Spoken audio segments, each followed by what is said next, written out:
What if the story of Harry Potter didn't end? What if Voldemort's death wasn't the final chapter, but the prologue to something far darker? Because somewhere, deep beneath the Ministry of Magic, in a sealed chamber no one dares enter, something is whispering back. And when fans asked AI to continue the Harry Potter story, they got more than just fan fiction. They got a chilling tale about broken timelines, alternate realities, and a Harry Potter who never got his letter. This isn't a happy reunion. It's a nightmare, wearing the face of a hero. Let's dive into what happened when AI rewrote the wizarding world and unlocked a version of Harry even J.K. Rowling never imagined. It started as a whisper, not in a forest, not in a classroom, but in the heart of the Ministry of Magic, in a forgotten chamber sealed since the war. At the end of a long, spiraling staircase, buried deep beneath the Department of Mysteries, lies the Veil, a black, ancient archway, its fabric forever shifting like smoke underwater. The same place Sirius Black vanished into, without a trace. Since then, no one spoke of it. No one went near it. The door was locked, the chamber condemned. Until now. Aurors began reporting strange phenomena. Chill winds in sealed corridors, flickers of light with no source, and worse, whispers. At first, they dismissed it as echoes, pressure, paranoia. But then names started surfacing. Names of the dead, loved ones, enemies, people no one had mentioned in years, and those who stayed too long near the Veil. They didn't sleep. They dreamed of memories that weren't theirs, of battles they never fought, of lives they never lived. Harry Potter, now in his late 30s, had spent nearly 2 decades chasing dark wizards and protecting peace. But none of that prepared him for what he began to feel. A pull, like something, or someone, was reaching through. He told himself it was stress, a trick of the mind. Until one night, he heard it. A voice, clear as day, in a room with no one else. Not just any voice. Serious. And not from a dream, but from the Veil. 3 days after Harry heard Sirius's voice, Draco Malfoy showed up at the Ministry unannounced. He looked nothing like the smug boy Harry remembered, pale, shaken, drenched from the rain, and holding something wrapped in dragonhide, a torn, ancient-looking scroll. "I need to speak to Potter," he told the front desk. "Alone."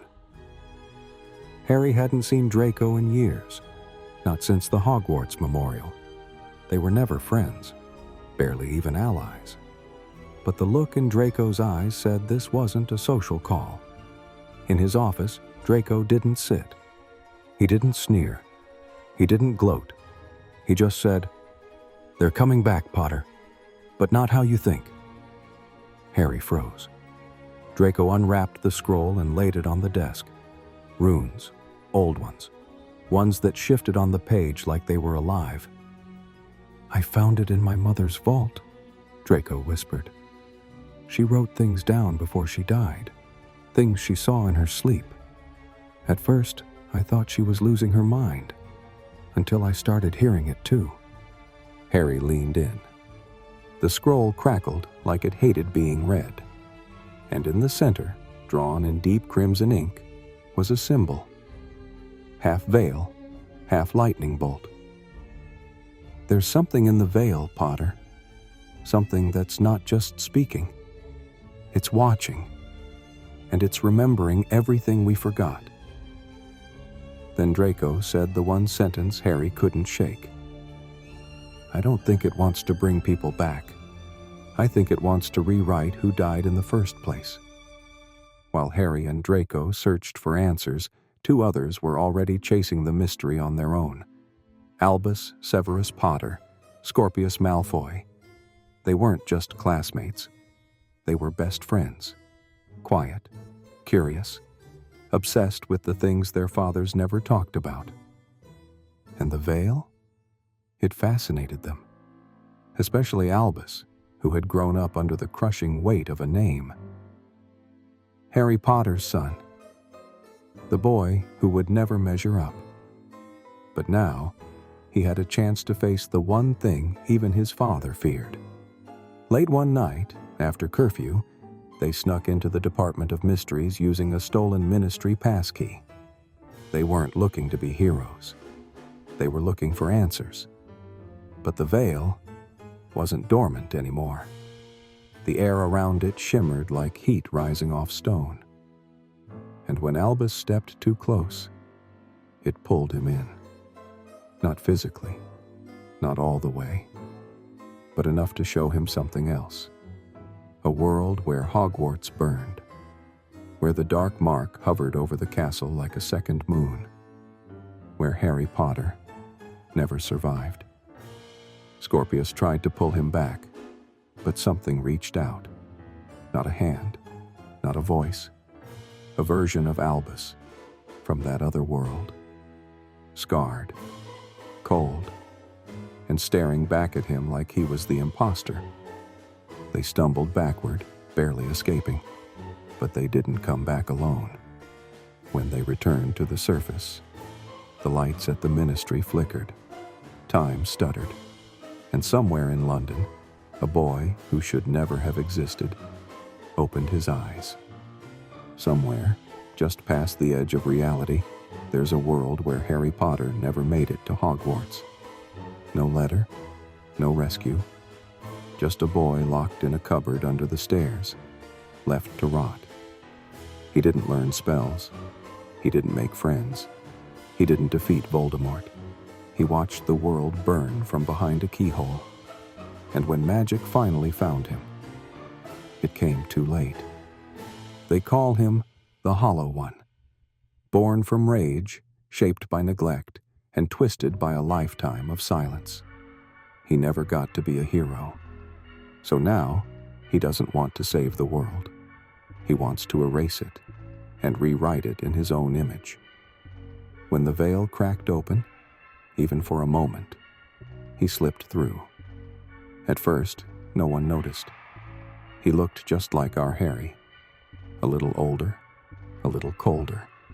But soon, things began to shift. The real Harry started forgetting names. Memories flickered like bad film.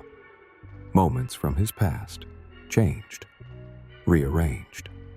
Ron swore they never fought the basilisk. Hermione claimed they never found the Horcruxes. And Hogwarts started looking different. Subtle changes. A missing hallway. A portrait that never existed. Reality was bleeding. Because the Hollow One wasn't just here to exist. He was here to replace. And every second he remained, he stole just a little more of the world that Harry once saved. Harry had fought dark wizards. He had faced death, loss, betrayal. But nothing prepared him for this. Facing himself. It didn't happen in some grand showdown. It started with a whisper. Late one night, Harry returned home, and everything looked the same, but felt off. His wand was on the wrong shelf. The photo of James and Lily had no smile. And when he looked into the mirror above the fireplace, there was no reflection. Then came the voice, cold, flat, familiar. "You don't deserve this world, Harry. I lived in the dark so you could play the hero." From the shadows stepped the Hollow One. Same scar, same eyes. But where Harry had hope, the Hollow One had hate. He wasn't just a shadow. He was Harry. Just without the love, without the letters, without the chance. And now he wanted to take it back. But it wasn't a fight for power. It was a fight for identity. Every hour the Hollow One stayed, the real Harry forgot something. His first broomstick, his mother's laugh, Ginny's name. It was like reality itself was weighing both of them. deciding which version deserved to exist. And in the Veil's eyes, only one could stay. But the truth that broke Harry most was the one he couldn't deny. "If I had lived your life," he whispered to the Hollow One, "I might have become you too." The world was unraveling. Hogwarts had become unstable.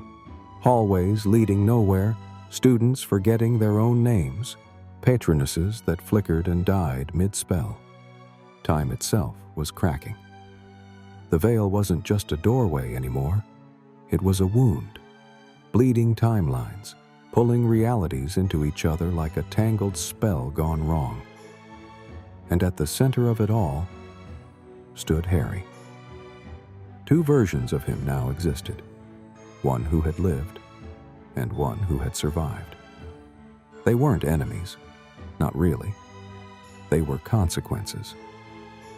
In the final confrontation, deep beneath the Ministry, the Veil roared with ancient magic, screaming, pulling, demanding a choice, because the Veil had only ever been a scale, one life for another, one truth, one story.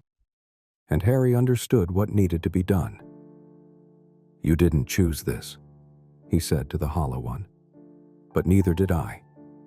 And maybe that's the point."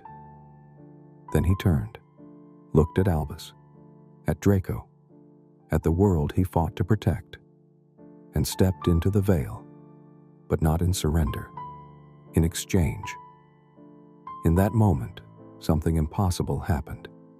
The Hollow One screamed, not in rage, but in pain, because the Veil wasn't just magic, it was memory. And as Harry gave himself to it, he gave the Hollow One something he'd never had, a place to belong. The world stabilized, the timelines sealed. The real Harry was gone, or maybe he simply became part of all of them. Heroes don't always win. Sometimes they choose to lose, so others can remember who they are.